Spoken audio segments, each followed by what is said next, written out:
Okay, welcome back. I want to catch up. I need to bring this channel to date. So many things has happened. I have a baby, like a newborn. Well, he's kind of getting out of the newborn phase, but I have a new baby. I have 2 kids now. Two. What? I have 2 kids. It's weird. It's weird. Like, I don't even know why it's weird. Like, when I imagine my life at like 21, 22, I would say by 27, I want to be married and I want to start my family so I can get that out of the way by the time I'm 30, so I can go into my 30s living like my best, like, queenish life. And I feel like it's happening, and whatever. Yeah, let's catch up. I'm gonna actually watch this video with you guys, our little catch up video, because child, I don't even know what happened. It's been so long.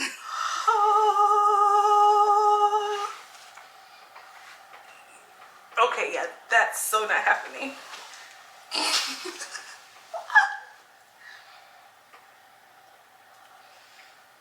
Sorry for the drama. Hi. What's happening? Yeah. What else?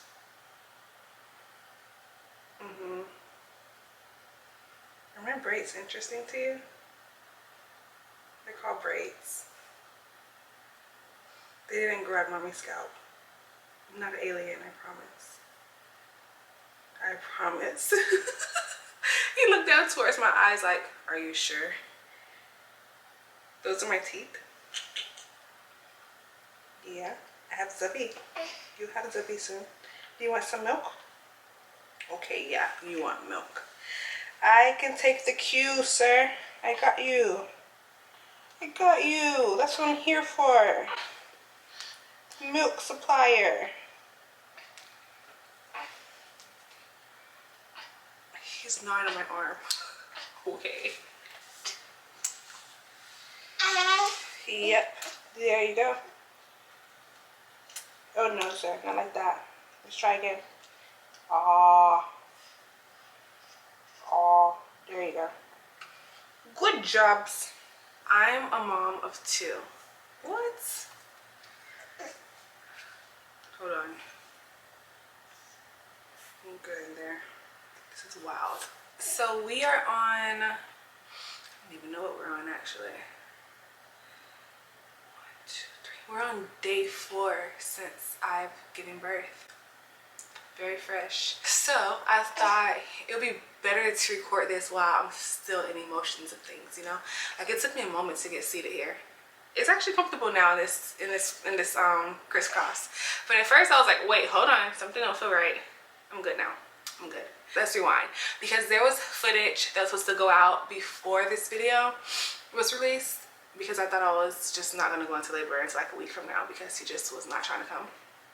But he ended up coming. So let's rewind and let's go look at that really quick, and I'll be back.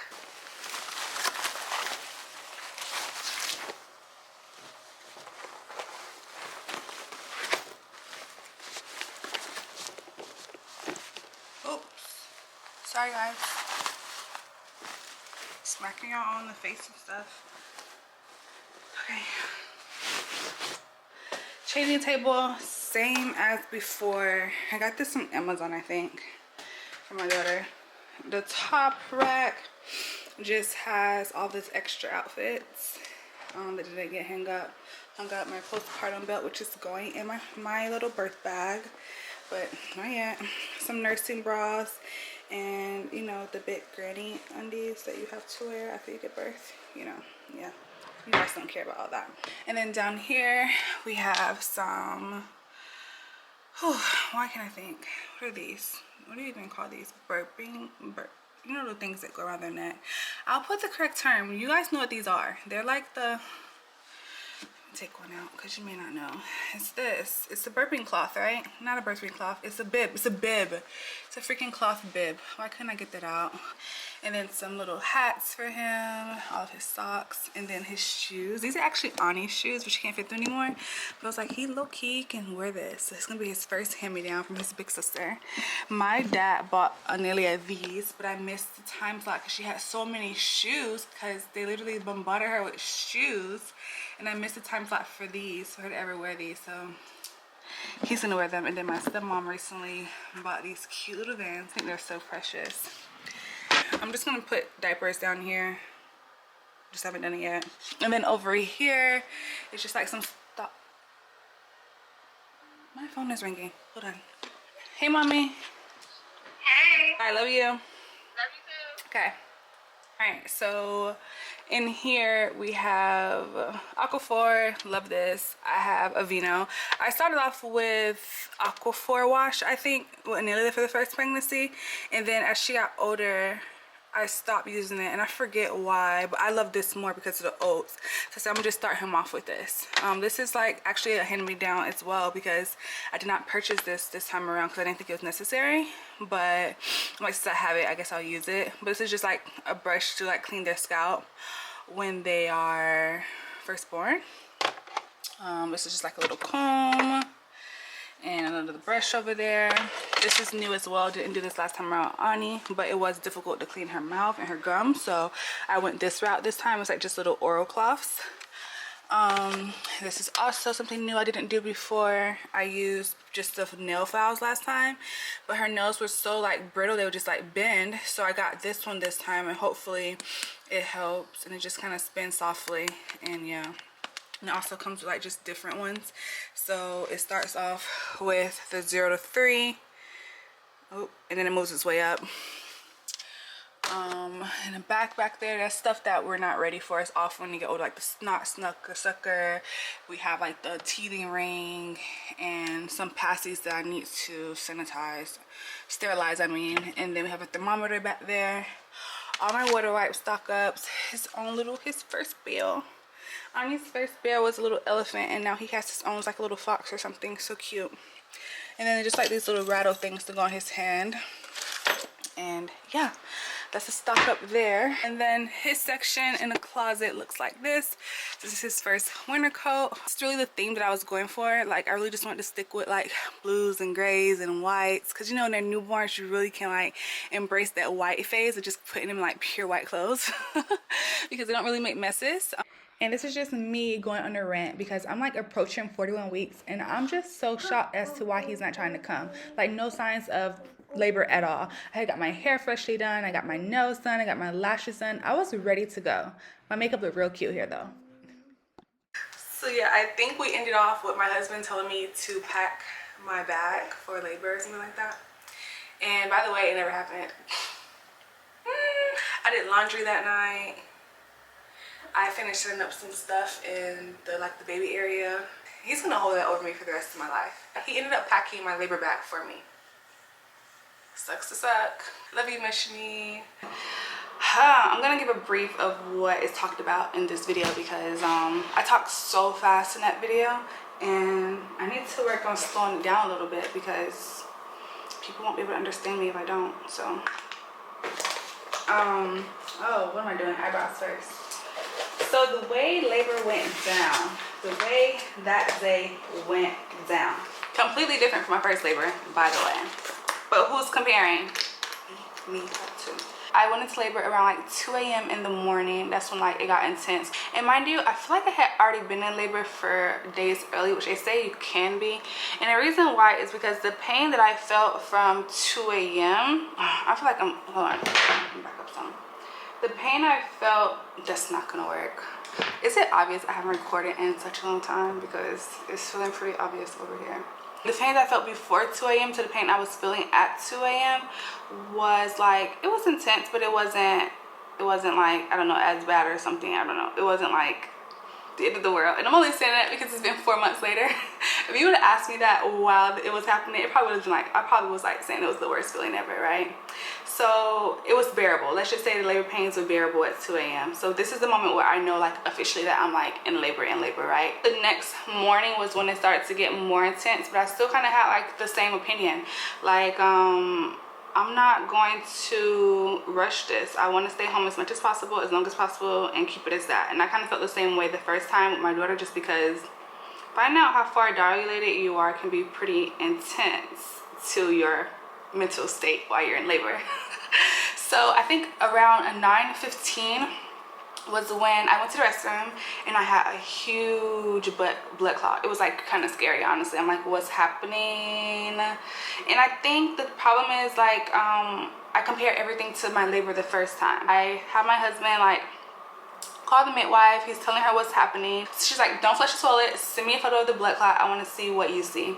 So send her the photo of the blood clot, and she's like, oh wow, it looks like your cervix is dilating pretty quickly. She's like, you might want to come in. I want you to come in so I can evaluate you. This moment in my labor is like crazy for two major reasons. One is because when I got to the birth center, I actually was already 6 centimeters dilated. So I was over halfway. I was already in, I think that's considered active labor, if I'm not mistaken.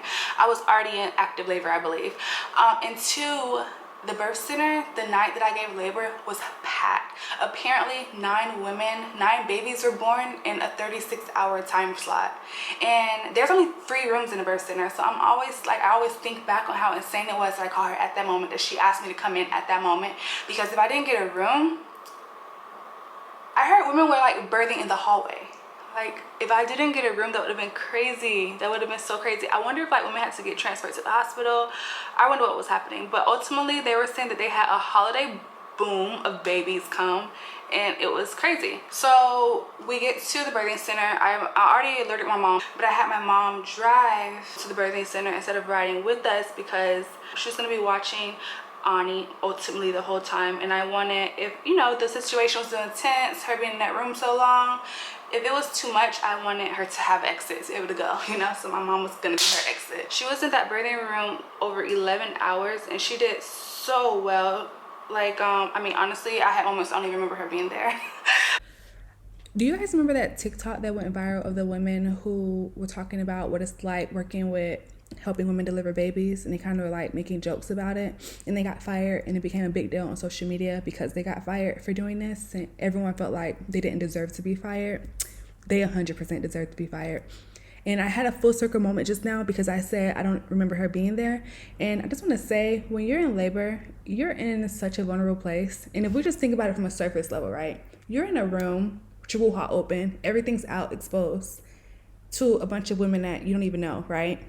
But two, like you're here and there, like you're so tired, you're in so much pain that every break that you get, you're practically like passed out. So when I'm saying I don't remember, it's because I'm like going back into deep sleep. I'm coming out of deep sleep when the pain comes. I'm going back into deep sleep. You're like, it's this feeling of being there but not being there. And when you're relying on other women to take care of you, or other like people in professional field to care for you in that moment, and then they turn around and turn it into a joke, it's not funny at all. Like, I still get pissed like right now thinking about it. I don't think it's funny. I don't think it's something that should be played with. And they 100% deserve to lose their job. From one mother to another, they deserved it.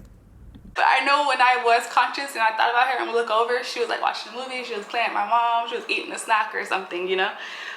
So it ended up working out pretty well. That makes me very excited, because all I wanted was for her to be there and experience it, and to know like, your brother didn't come from Walmart, like he came from mommy, like this is the baby that we've been talking about. I wanted her to experience it.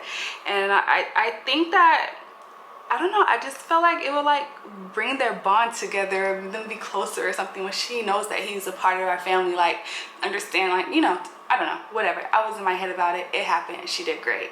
This labor, I felt a lot more confident in saying no.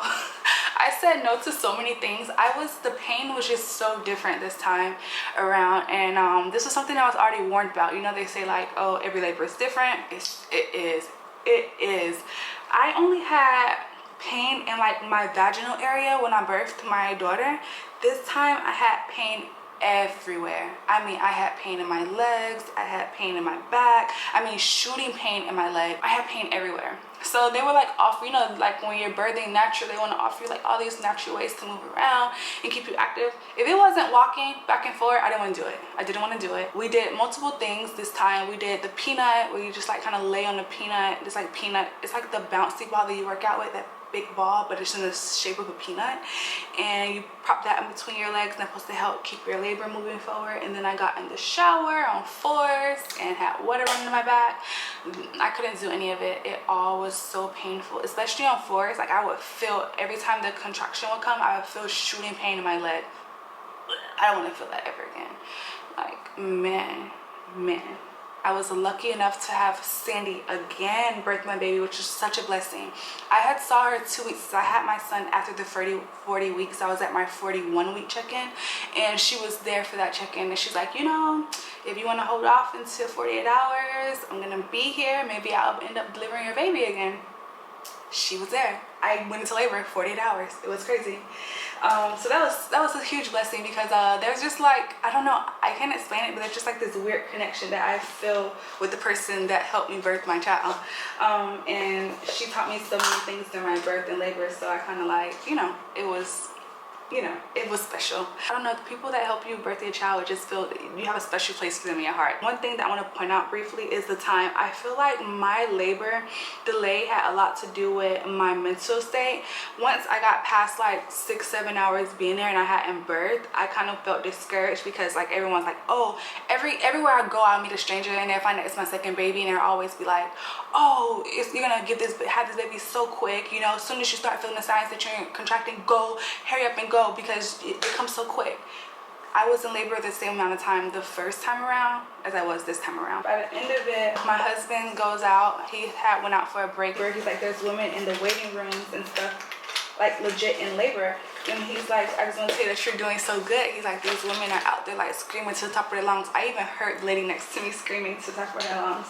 And this is just kind of like my moment of gratitude for Sandy and the midwife I had, and why I feel such a strong connection to her, because during my first labor, she really like kept in tone the power of breathing. And like any woman watching this that plans to have children in the future or currently pregnant, your breathing is so powerful.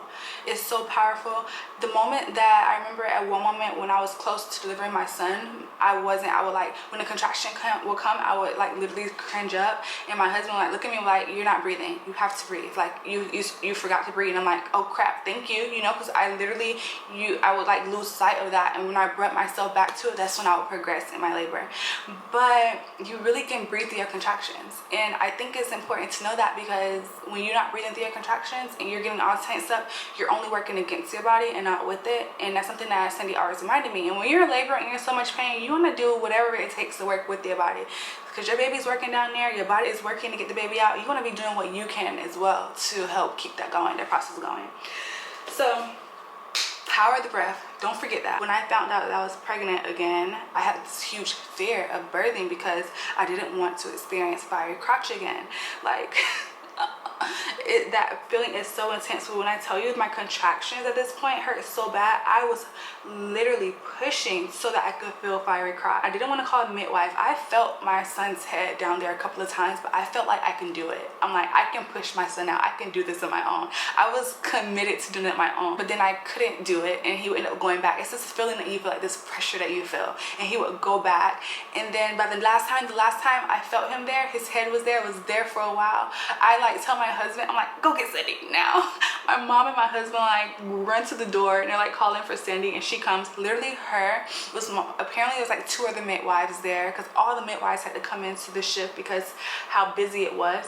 Her 2 midwives and nurses, they removed the peanut. She's like, I'm gonna take the peanut away. She took the peanut away. My leg went limp. It literally like bloop, like it just went limp. And I'm like, grab my leg. I did not even have the strength to like lift my leg, and I'm like, grab my leg, because I thought if my leg went down, the baby was gonna go back up, and I did not want that to happen. They grabbed my leg, and the next thing I know, Cindy's down there, and she's like, you gotta push. She said, you gotta breathe. She said, the next contraction, like, take a deep breath and push. And I'm like, so the next contraction come, and I'm trying my hardest, and I didn't feel like I was doing anything. And this is why when they say that like you don't supposed to work against your body, this is why, because even me trying to push, I didn't push him out. Like, he was coming out, like pushing forward on his own, because I was trying my hardest to push and nothing was happening. And it was weird. It was very weird. I can't explain it, but I literally could not push my son out.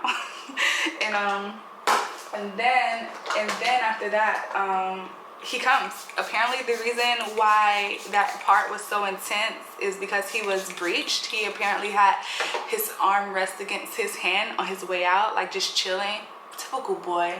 Something could be so serious and they just chilling. I did not do water birth this time. I requested it, but it didn't happen, and I assumed that they never made it to do it because how busy they were.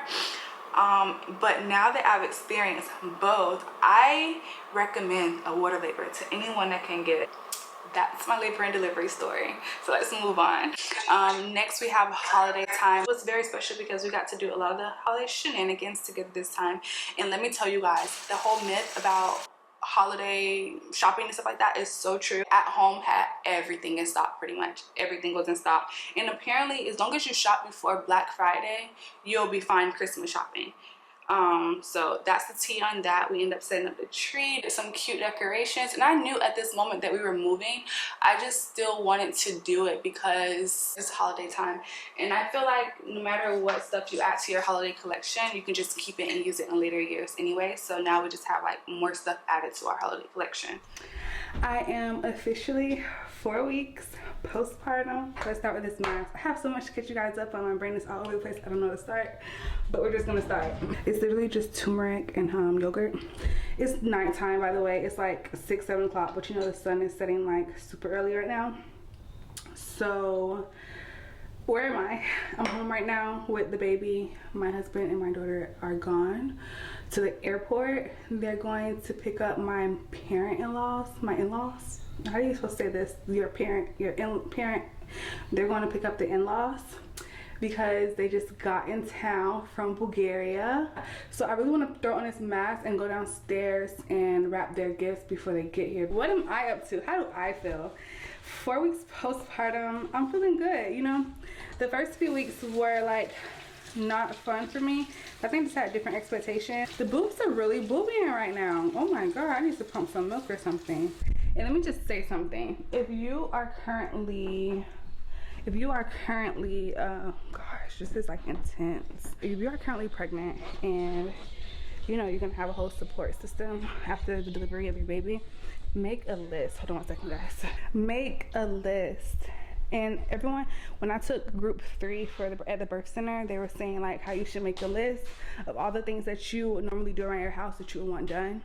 And I didn't do it because I had different expectations, because the first time around, my mom was here with me by the time I gave birth. I didn't have to say anything. Like, the house was like perfect to my expectations, but mind you, my mom, she raised me. So of course, a lot of the like habits and expectations that I already have are from her. Is this mask bothering you guys? Because it's low-key bothering me, but I can do. Can you guys still? Don't go away, okay? So I feel like my mom raised me, so of course, like, a lot of the things I like normally do in my house are like habits that I've learned from like childhood, right? So of course I don't have to like tell my mom things to do, because literally all the things are just being done because she's my mom, you know? She just knows. These are like things that I picked up from her. My mom wasn't here this time, and I think I was just really struggling because normal things that I would do, I shouldn't have been doing, one. And everyone's like, sit down, you're not supposed to be doing this, you're supposed to be sitting around the bed, blah, blah, blah.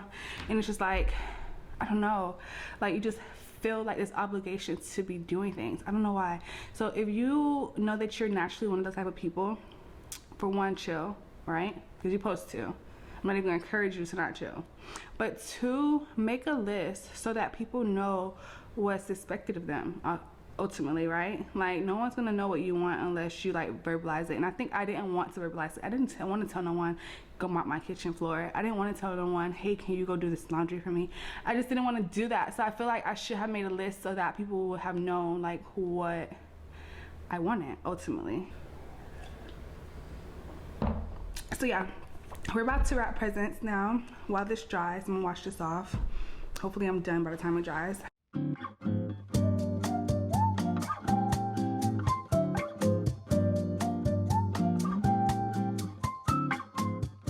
Body check-in.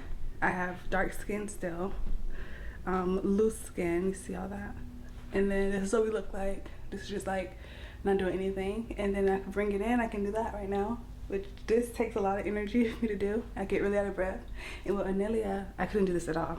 I'm still wearing waist trainer and all that, and yeah, this is where we are. Proud mama. Okay, that's so much better. Okay, so my hair's done. I did this really quick because couldn't get together. I really wanted to do my hair, so done, whatever. Makeup is done, and then jewelry. I'm gonna put on some gold hoops, but I have on this necklace that I got from Henry Girl. It's just a cute little dainty necklace, and it has like a little stud on there. And then I have this gold one that my mother-in-law gifted me. Love it so much. It's so dainty, and it has an A on it, like that. And the A is supposed to be for all of my loves, because all of my kids and my husband name starts with his name. What I'm wearing is this black top, I think. I'm not sure. We'll see. With this black blazer and some jeans, black heels. We'll see how it looks. I don't know. I put this shimmer on that I got from Bath and Body Works. It is really shimmering. Can you see that? Watch it. Yeah. Looking like. And then I'm going to throw on this blazer with it, I think. Take this off. This blazer on.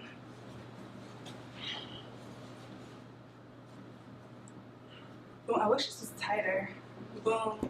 And do my hair.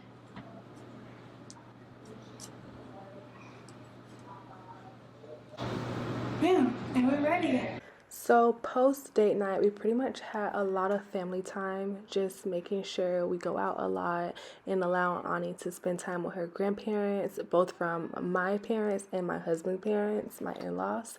I think that was really great for her because she got to build back that bond with them because she hadn't seen them in almost a year and a half, I think. So yeah, that was nice. We spent a lot of time at parks, but here's the thing about the parks, right? Before my mom-in-law got there, she kept asking us, like, are there parks around? And we're like, yeah, we have parks everywhere. And when we get here, like, we always had to hop in the car to get to a park. And she was always like, what is this? Because she thought everything was, like, within walking distance. But they were always, like, a good, like, 10-minute drive away. But guess what? We made up for it with Target. She loved Target. From the first time we went in there, she just spent so much time in the store. And like every time we would leave the house, she's like, are we going to Target? And I think it just goes to show how like bomb Target is. Like it really is that girl. It's that store. It's everything. And even without her knowing like about the hype of it from social media, she was just in love with the store. So yeah, she's a Target girly.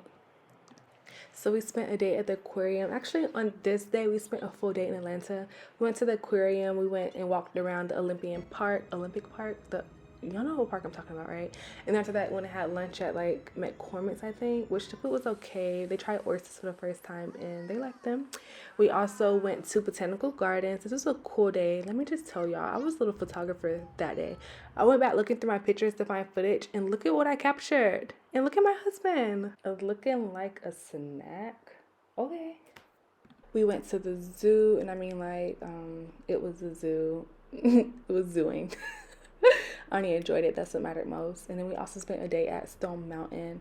Not even a day. It was just a couple of hours because it was really cold out there. And I believe it started raining also. But did you guys know the history behind Stone Mountains? Because I didn't. And I had to like look it up in order to show my mom-in-law like what Stone Mountain is about. And Google it for yourself, okay? So we had a Christmas dinner at the house. I don't know why I recorded this after everyone had already eaten. I should have gotten it when it was fresh. But we had a Christmas dinner at the house, and there was a lot of like traditional Bulgarian dishes, and one of them was a barnitsa. If you've never had it, you have to have it. It is so freaking good, for one. And I never could describe what it tastes like, but then my brother had it, and he said it tastes like macaroni bread. And I cannot unsee that. Every time I taste it, I think about macaroni in a bread form, and it's exactly what it tastes like, and it's just so freaking bomb. So the barnitsa on Christmas is supposed to have a coin inside of it, and whoever picks the piece with the coin in it has good luck the following year. And guess who got that piece? Me, of course. And then on New Year's, we had the barnitsa again, but with good luck notes on top of them, and each note applies to a person and their luck for the year. But this is us doing fireworks. We enjoyed it. We brought in the New Year's as a family. Yeah, it was nice. Look at Ani. She had to get her cheers too. Girl, you gotta love her. Oh, and that was apple juice, by the way. So the morning of January 1st, I went for a run with my dad, and I hadn't ran in so long. It was so refreshing. And since this run, I've really been enjoying going for runs now. So following that, we went to New Orleans. We spent a day in New Orleans and it was really nice. But what I really want to focus on right now is the fact that we flew Spirit. And this is my first time flying Spirit. And everyone likes to be like, oh, Spirit's not like what they say it is. But let me tell you guys. Wait, what is this on the window? It's probably like bird guts or something. Ghetto.